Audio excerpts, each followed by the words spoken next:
All right, I'm going to go ahead and introduce our featured speaker for the day. Shannon Ross is the CEO, founder of The Community out of Milwaukee, Wisconsin, which employs deep in-reach and outreach to help bring society and the system-impacted community exactly where they need each other to be. Since his release in 2020, after 17 years in prison, Shannon has become a founding partner of Paradigm Shift, a multidimensional justice solutions firm, an alum of the Ed Trust, Rockwood, and Represent Justice Fellowships, a consultant with Marquette University's Higher Education and Prison Program, and obtained his graduate degree in Sustainable Peace Building from the University of Wisconsin-Milwaukee. Shannon is someone who I've been admiring since I first met him, just seeing all the things that he's been able to accomplish and do since he first got out. But there was one thing missing from this bio, is when we were in San Diego, my basketball team went undefeated against his. I don't know why that was not mentioned, Shannon, but let's go ahead and clap it up for Shannon Ross.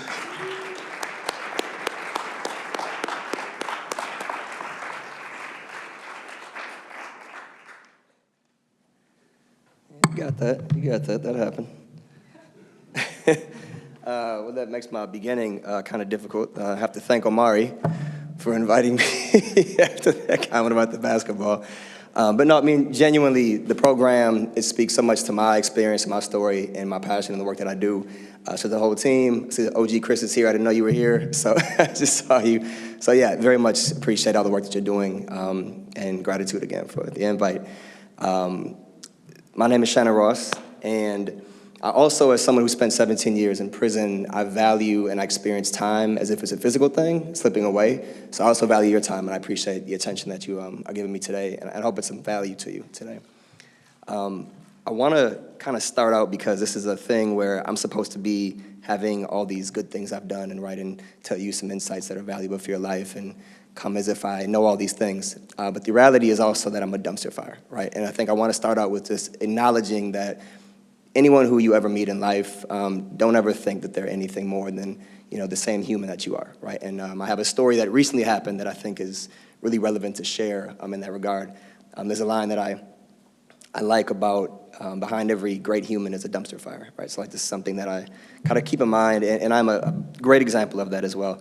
And so recently I have an executive coach in my work, and he and I have met several times. I really value his insight. I value the meetings, the time he gives me. It's something that is through a grant that my organization was able to acquire. But a lot of times I'll find myself having some new fire in my life, right? I have so many various projects and things that I'm doing. I have my team that I'm managing and I have to be there for. And I find myself asking if we can push a meeting, off for like another time in the day or another day in the week, or sometimes I might even, forget that I had it coming up and I haven't done the things that were the agenda items yet. And so this week, same thing happened, except honestly, one of these things was not my fault. I genuinely have no idea how it disappeared from my calendar. I think we've all had experiences where something just does not show up on your calendar. And for me, my calendar is my life. If it's not on there, it doesn't happen. It's not even a thing. So that happened. And the night before, he sent me this note saying, hey, here's the agenda for tomorrow. And I'm like, I don't have that at all on my calendar. And I've scheduled something already for it that I couldn't get out of. And so I let him know. I said, hey, so sorry. I know I've done this before. Can we, adjust that time? He said, yeah. So the time came. I'm literally about to join on, and I see there's another meeting on my calendar that I missed that was at the exact time he just now adjusted to. And so I kind of said, hey, something's come up that I can't get out of. I got to see if they need me. I felt bad because I kind of lied a little bit, but I just was so embarrassed that this happened that I was not looking at my calendar enough, right?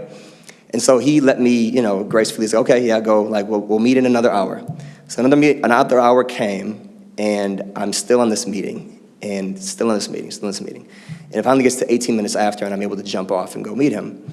And rightfully so, he was like, hey, my time is very valuable as well, right? Like, I know we have a situation here where I'm paid to be your executive coach of this grant, but still, like, I'm not feeling like you're valuing me and the insights that I have. And I said, you're absolutely right. Like, I deserve to get a talking to at that moment because I was not showing up the way that I should, the way I want to be showing up, and the way I would want anyone else to show up for me as well. And so this is, after all the things Omari said, after all the things that I will talk to here, I just want you to understand that whatever view that I might perceive or give off that I have things together, I don't, right? I'm just able to do some things very good and enough things great that it makes up for all the ways that I am still a dumpster fire. So just keep that in mind. So my story, it started out in Milwaukee. I was 19. I had just finished my freshman year at the University of Wisconsin-Milwaukee. You all have what you call the real UW here, which is funny because we have the University of Wisconsin-Madison back home, and we're also UW. So I always am funny when I have people nationally talk about which one, and so I just kind of makes me think about the same beef that we have with UWM, where I was at, and UW back in Wisconsin. So there's that same dynamic. And so I subconsciously decided after my freshman year that I wanted to spend the next 17 years of my life in prison. And I'll get back to why I call it, why I describe it that way. And so inside, my journey very much began one of just reading voraciously, writing a lot, studying words and creating this vocabulary list that was just got to about 2,000 words at one point of words that I will never use in my life. But I just was reading them and I was like, I want to know what this means, like obfuscate and all types of things that don't actually come up unless you're trying to sound smart. And there was one point where I was reading the book Moby Dick, and you would think I was reading the dictionary and I was reading Moby Dick on the side because I was in the dictionary so much trying to go through that book and just keep up with all the words. But before I was inside, I really didn't want to get into college. I was not somebody who was interested in formal education. And then when I got in, my aunt and my uncle were saying, hey, we have some money for you if you want to start taking some college courses. And I was like, nope, I don't want to get back to that. I feel like I'm a self-starter, like I can just find things out if I want to, and that's always been my path. But then I kept thinking, they kept offering, and this was about 3 years in, and I said, okay, fine, I'll take it. I might need a college degree to get a custodial job when I get home, so let's see what this is about. Started out very slowly, taking some courses through Ohio University. This was back in 2005, I believe. Very different world for higher education at the time. There was nowhere near the amount of programs there are right now. And bit by bit, I was taking courses, and I got shifted to another facility. And I got there, and I met a friend of mine named Jeremy, friend now, I didn't know him at the time. And he was taking a full load. At that point, I'd been doing like maybe 4 classes a year, just real slowly, just lazily taking classes. I got a long sentence, I'll get to it, whatever. And he was taking 5 classes every semester, full load. And I'm a very competitive person. And I said, I can do that. I can do better than that. I didn't have the money to do more than that, but I started going to more classes and engaging in being a student. And that's when, for me, it shifted from being an incarcerated person taking courses to being an actual student. Like, that's when I remember my mind shifted at that moment. And I started to learn about grants that the state had available for people who could actually pay for some of their classes. And I proceeded to go through the next maybe 8 years. It took me 11 years total to finish my degree inside, and about 9 different schools. I actually wrote a story about it in the Boston Review before I came home, which helped me get my graduate degree. And the thing that was so interesting throughout that time was it wasn't the actual coursework that was actually the most difficult part of the journey. It was dealing with the system. It was dealing with all the headaches and just the crap that they would try to throw up to make it difficult to pursue my degree, to go to another school because it was cheaper, or to get used textbooks or rent textbooks. You couldn't do a lot of those things. And I have a bit of an evil genius in me, so I would find a variety of ways to get around that. I think most people inside, that's one thing you do, is you find creative loopholes, and you break good laws, or laws in good ways, rather, to get what you need. And so there's a lot of that was a part of my journey. And so I come home after getting my degree inside, and I immediately was able to get into graduate school. In fact, COVID for me, I don't know how it was for all of you, but as a person that got out during COVID and all the conversations around the world is locked down, I always found that hilarious because, like, the world's not locked down. People that are locked down are locked down. I loved it when I came home, right, because I could, like, slowly dip my toe into freedom. I could meet as many people as I wanted to. I don't have to go anywhere. I don't even have to wear clothes half the time if you don't realize what's going on below the desk. And then also I could start to just engage with people as someone who's, still socially awkward, but especially at the time. And it allowed me to just engage with life and freedom in a slower pace, but also a very fast pace. I could meet people all day, but never have to actually meet them. And in my degree and my process, at the same time, 3 months out of prison, this is just how I am, I started a trucking company. No, I have never driven a truck at that time. I knew nothing about trucking companies. I knew that I felt super confident that I could succeed at anything I wanted to do. And so I started a trucking company. And me and my childhood best friend got going on this endeavor. Year and a half later, it failed. I personally filed for bankruptcy off of it. Still am paying off some of that. But all of that is kind of just an idea of how some of us just come home so on fire. I think most people come home on fire, just to different degrees. And it's a cautionary tale for a lot of folks, because I think so many of us that have come home on fire like that, we can tell people that it didn't really go the way you thought. I don't think it ever goes the way that you expect when you come home, especially if you're so anxious to just jump into life and start moving around. And so my degree's going on. I have a child about a year later, so now I have a toddler at home. I'm driving third shift Amazon routes for this trucking company that I have at midnight throughout the night. And I'm getting up to go to graduate school the next day. At this moment, sometimes I don't even know how I survived that. I almost blocked it out of my brain at this point as to what happened. And I'm also still trying to create the community, so trying to get this organization off the ground that I have been working on. And I also, by the way, came home to no fanfare. Like when I got released about 3 hours early just to make class. So to this moment, I've never had any kind of celebration for my freedom. There was a loss of life, and I just never felt like that was a thing that I should do, is have a celebration. Just kind of get back into the flow of things, right? Kind of like hopscotch, just jump in and start moving around. And when I was inside, the organization was started, right? The community. It was about 6 years prior to me getting out. It was just a newsletter. I was just on the bunk of my cell writing this newsletter. There was a variety of information that I would get from sources, from my loved ones, from friends, and I would share it. And I was like this walking bulletin board. People would always ask me, where did you get this from? How do we get this information? And so the time came where I felt like I had my mother, who was a soon-to-retire newspaper reporter. I had a friend of mine who was retired and another friend working at a copy shop. And so it's kind of looking at, like, I have tortillas, cheese, meat, and rice. And I'm like, that seems like a burrito. This seemed like a newsletter. Like I looked at all the things that were in front of me. And so I thought called myself a writer at the time. And so we started this newsletter, and for 6 years, I just wrote this thing every couple months that we would have money for it. And it ended up becoming the most widely read publication in the Wisconsin prison system. I would have so many amusing times where someone would say to me, hey, did you read the new community newsletter? Like, oh, yeah, I saw it, right? Because I didn't want to tell people I was writing this thing that people inside were reading. Because the second you do that, and if you've been inside, it's skeptical right away. Like, I'm not believing any of that information anymore. I didn't know an incarcerated person was creating this. This is all bull. Or like, what's your gimmick? What are you on? Like, what are you trying to make money off of this? And so I just always kind of kept it very quiet that I was the one that was writing it. And then came home and was able to start our correcting the narrative work, which is a lot of work we do around, as it says, the narrative in our space. And so in 2023, I was able to finally get some funding to be paid for this thing that I've been doing for 7 years. And now, here we are 11 years later, coming up in December, with a team of about 10 people, a mix of contracted work, full-time, part-time, pretty good national recognition and respect for organization, and a pretty sizable budget and some fiscally sponsored projects. And again, that all started from just a top bunk in Stanley, Wisconsin, 4 hours from where I grew up in the north side of Wisconsin. And of all these things that I have done and that I work on, not only in the organization of the community, but paradigm shift, as Amari was highlighting, my fellowship with the higher education space, my work with Marquette, stuff we do with youth prevention back home, reentry, community development. There's all these different areas I found myself involved in. The thing that I come back to time and time again is storytelling and story caring, more importantly. And there's something that I use called the physics of shame. That is the way I frame a lot of the work that I do. And so if you allow me, I'm going to use a bit of a prop here to kind of demonstrate this. So this is a workout vest. It's not like a bulletproof vest.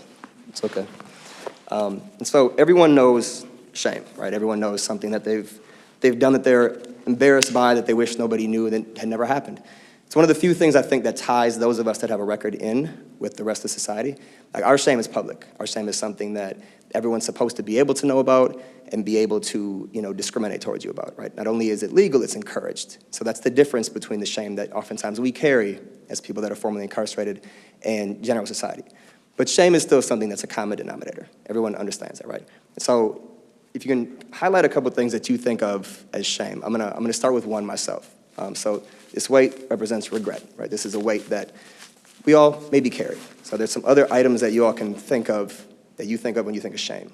That'd be a weight. It doesn't work if nobody helps out. Anything at all. Regret.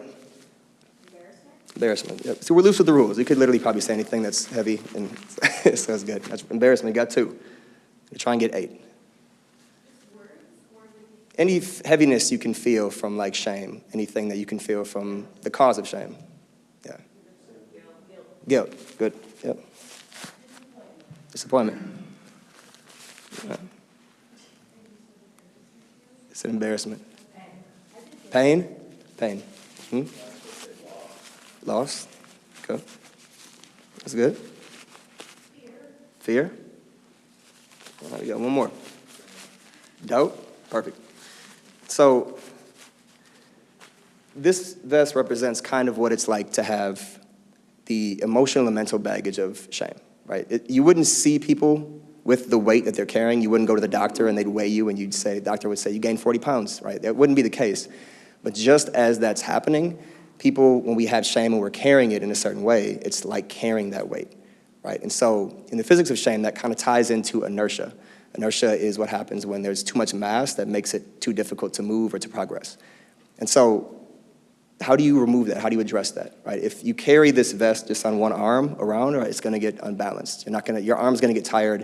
If you carry it just on your ankle, your leg's gonna get tired, right? So this is a better way to carry it, but it's 2 different ways to do it. You can either balance your story and how you carry it, or you can lessen the power that it has over you. And so for me, so much of my life has been finding ways that I can lessen that, in ways that I can talk about my story in a way that are balanced for me. So earlier I talked about, right, I made a thing, somebody kind of laughed, and it is amusing when I say I subconsciously decided to go to prison for 17 years, right? That's the way I describe that to a lot of people. When I'm with people who get it, people who can contextualize having a record, especially having a violent criminal history, I'm more open to that, right? But if you don't get that, if you don't know, if you haven't lived with people and seen the humanity of folks that have created and caused significant harm, then I'm not gonna tell you that, because you're gonna see a ghost. You're not gonna see who's in front of you, you're not gonna see me, you're gonna see who I was. And it's gonna be hard to get you to see who I am once you've seen a ghost of who I am now. And so I frame it that way because for me, that's my decision about how I can balance and how I can carry my story, right? And I have a friend of mine who, he will always talk very right away about his crime and how he feels bad about it. To me, it's, that's his decision. That's best for him. I don't ever say to anyone that you shouldn't do this, but just be very aware that you have the ability to not tell people these things, right? It's no one's right to know your past. It is no one's right to know why you did what you did. You do not have to live your life as one long parole hearing.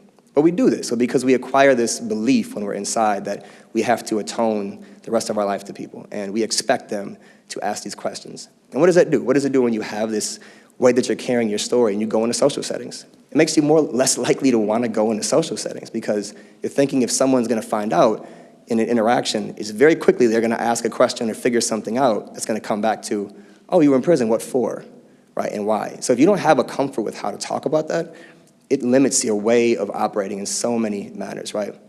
It limits not only how you engage in social settings, it limits the way that you can raise children, it limits your ability to get to resources quicker, to take advantage of opportunities at the same speed that other people do. It is a genuine impact on the way you live.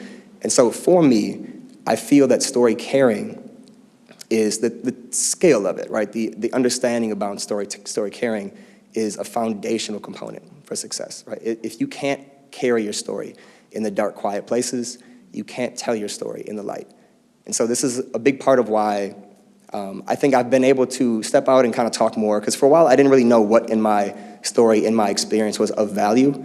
I didn't come from, a gang background. I didn't have any excuse for why, I found my way to prison. I had a loving family. I had a freshman year in prison, right? So how can I even have anything that's of value? And I think this is the thing that I've taken away from my experience more than anything else that if there's anything at all that I leave with you all, it's that story carrying is, you can't tell a story that you can't carry. If you can't carry a story, just imagine all the things that you're missing out on and the connections that you're not able to take advantage of and the opportunities you won't get because of the way you see yourself. So at the same time as it can be a weight, if you have a way of telling your story that is empowering, it then becomes a life jacket. And so for me, I feel that now in my life, the way I own my story, the way I carry it, the way I don't let other people take away from me the humanity of the things I've done and the way I've grown from that, it becomes a thing that carries me through time and time again, right? I can go into rooms in a different way. I can meet people of different levels of experience, degrees, success, and I can look them in the eye and I can feel I'm no less than. One is because I genuinely believe behind every great human is a dumpster fire, but also because I genuinely believe that my story is something that has allowed me to propel and to progress and to become who I am, rather than something I should be embarrassed by, right? And so the props hopefully kind of help demonstrate some of the aspects around story carrying and the weight that storytelling and the way we have shame that we hold it, and the way that we can engage with that differently. So that's kind of a little gimmicky thing here with the vest. One thing I also wanted to highlight is that the video was an excellent video. The entire production of it, like you said, and the poem.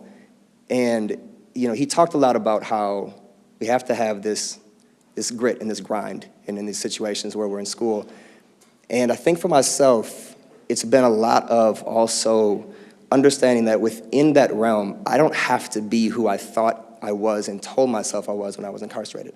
I think for the first couple of years that I was out, I was so connected to this vision and this image that I had created inside of who I was going to be when I got out, but who is free Shannon Ross.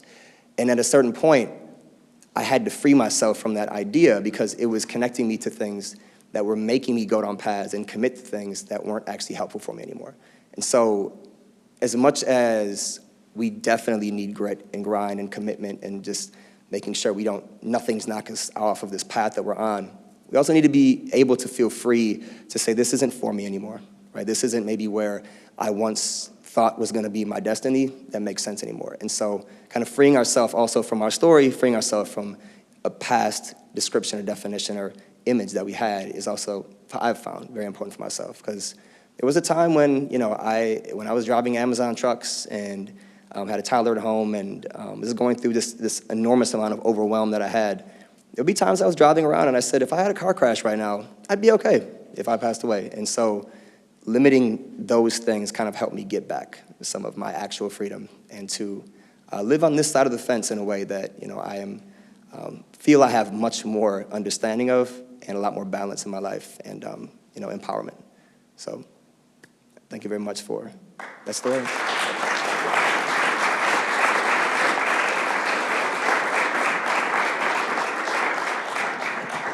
I think there was a Q&A, Omari? Okay. My personal story, no, I don't have that in my history as well. I have been able to, through programming that I both designed and then was a part of, to just understand how incredibly, okay, here's a line that I love. It's a J. Cole line. It's basically saying that something to the degree of, if God is real, he'll never judge a man because he understands the bitterness that makes a man do some of the things they do. And it's kind of, you know, more complicated and more rhythmic, of course, than that. But the point is that when you see someone who's doing something that seems crazy, there's a reason for that, right? And it's always coming from a place that either I don't personally understand, and there's no way in hell that I can make a comment or judge that, but also I've been that same person in different ways. And so, like, that's always my connection point to addiction, but I have never myself had that experience. It's something that is very common, I think, for a lot of us. I would right away, if someone were, like, if you were talking to me about this, the thing I would say and have in this scenario is, are you looking to or talking to other people that are formerly incarcerated that have taken this path, right? I think that we oftentimes feel we're the only one or the first one and there's no one else like us, and that's so incredibly false. There's like 8 billion people in the world right now. I don't know how many throughout history. Sorry to say no one's special in that regard. Like, we all are experiencing something somebody else has before us. But the beauty of that is no one's special, right? So, like, there's somebody who can also give you a game on how this is gonna be. And so I always encourage folks, like, talk to others that have done what you are trying to do or are trying to do what you are trying to do. And from that, like, peer element is gonna come a lot of really insightful commentary that he won't ever hear from you. Like, you can't say it, but he can hear from somebody who's done it. And who there's some level of respect or admiration there. So I would really encourage, and there's so many people across the country, like social media, of all the terrible things it's done to us as a society, it has made it very easy to find folks that are your people. And so I would really encourage him to look for those folks. Maybe if you want to create a list and present it to him. And also, I'm also very willing to talk to anyone about this as well. So if you want to connect them to me, I'm happy to talk. But that would be my number one thing, is like find those that have done what you're trying to do or are trying to do it, and you will have much more likelihood of learning and hearing what you need to hear. Thank you. Yeah, so the community has two overall arms that we do. We have our pre-entry work, which is all the things we do in prison. Some of the names of both of our arms of our work are kind of semantical. So pre-entry is a bit of a play on re-entry, because for me, re-entry is so focused on closely prior to release and then post-release. And that's kind of akin to educating a child when they're 17. Like, you've ignored all of the years when you could have actually captured that person's attention and they had the free time. And so we're trying to frame everything we do around not only helping people the second they enter the system, but not having anything that's focused on when you get out. Because a lot of people that don't come home also need that same investment. It's about instilling oxygen inside. And so we have a community health worker pre-apprenticeship. Community health worker is a position across the country that you actually have to have a record to get. It's the inverse of what you usually find. And so we have that where we're training right now. We're actually offering it. The newsletter still, very much. And we have a learning platform nationally that we're building, hoping to start in the next couple months in Colorado and Wisconsin. And then we have our ambassadors. This is kind of like a fellowship. It's complicated to get into, but ultimately, those are the four things we do on the pre-entry side. And then we have our narrative work, which is our correcting the narrative, which is different than changing the narrative. Again, kind of semantical, but changing has a connotation of changing diets, changing clothes, right? Those are very temporary things you can kind of shift. But correcting is more like math. So 1 + 1 is 2. And the same way 1 + 1 is 2, people that have a record have not been seen by society accurately or seen by ourselves accurately. And so we try to focus on how do we showcase the successes, the humanity and agency of people that have criminal records, instead of the fear, pity, and spectacle narratives. And so we have a number of events we do. We have food-based events, criminal legal system simulations, podcasts, video series, annual celebration, so that all of our preparation meeting opportunity coming together.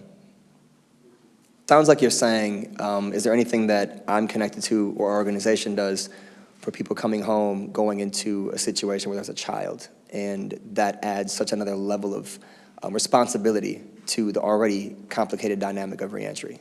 Having a child coming home can do two different things. It can actually, in one case, keep you from going back, right, in a lot of cases.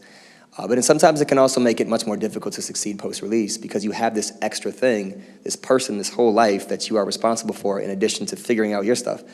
And so we have partners back home that do a lot with fatherhood, motherhood, even close partners who train doulas that are incarcerated, so women who are in carceral facilities. I know Washington has one of the, if not the only kind of mother-baby program in the country. And so we don't do that, but we have partners. And I really try to make sure that we are intentional about having the answer to something we don't offer. So if somebody comes to us for something, I want to be able to say, oh, I don't want to have to say ever, we don't know, good luck. Like, I want to be able to say, we don't have that, but here you go. Like, we can connect you to the place that does. And so that would be the area where we would hand off for effort like that. I wouldn't say, I mean, we all define what that would be differently, and so what I might not define as crazy, somebody else might. But definitely spiritual. Definitely things that, like my path is closer to Buddhism, and so my journey was very much one that didn't have a monotheistic religious base or an omniscient creator, that could be something I could lean on. I had to find things that were more so internal in regards to how my path would go, and so that's very spiritual still, right? And so for me, I would say even to this moment, I mean, just flying in, I've never been to Seattle, and seeing the landscape as I was coming in, it's a beautiful area, that's spiritual. So there's just all these elements of every single day, I think, as a person that was incarcerated, you are experiencing a different version of spirituality. If you're really tapped into just where you could be, right? Like, I mean, I'm talking to a bunch of people taking classes at a time in my life, I was just trying to smuggle an orange back to my unit, right? So, it's all spiritual, for sure, if you're remembering those things. I can give you two that stand out for me in this work, because I had this conversation with some of my higher education partners commonly. And also the other one I was going to highlight from the dumpster fire comment is we're also all just one tired decision away from our lives being ruined. So, like, it's just the margins are so thin, I think, of being in society and being alive.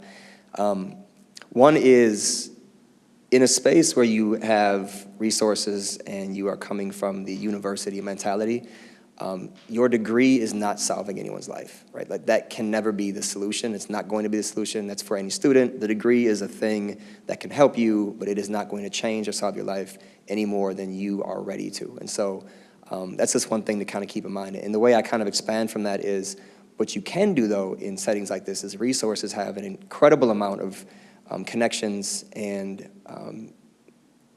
things that they can help people with. And so if you're looking to bring what the university has to individuals' lives that haven't had these types of things before, that creates a whole variety of different opportunities and creative ways of actually helping people and getting them to see themselves differently in their possibilities. It also is a thing in which it creates a dynamic where you can get students to really see that their path isn't so far from where they think it can be. There's a shirt that I had recently, and it says, when you're at the bottom of the well, you're closest at the top of the mountain, right? And so if you can understand how anyone that knows sports, sometimes the worst team the year before is in the best position to become the best team next year, you're that close to being, great at any given moment if you just, start to reframe the way you see these things and possibilities. And the other item I would highlight is that in the setting when it comes to the work of teaching students, universities do a wonderful job of taking confused morons and making them into brilliant professionals, right? That is what universities do with students, 18-year-olds, 19-year-olds, so forth. But that's what it's like coming home from prison, right? You're lost, you're confused, in many different ways, you're so far behind. And so that same approach of getting them to understand it is okay to trip, it is okay to explore, it is okay to find your balance. In fact, that is the first thing you should do before you try to figure out your life, right? And so it's a very similar dynamic of like students coming out of high school, students coming out of prison. How do we just let you have a comfort with not knowing what you're supposed to do and really sitting in that and playing in the sandbox? And so those are the two things that I would kind of offer. Well, all right, everybody, let's clap it up for Shannon Ross.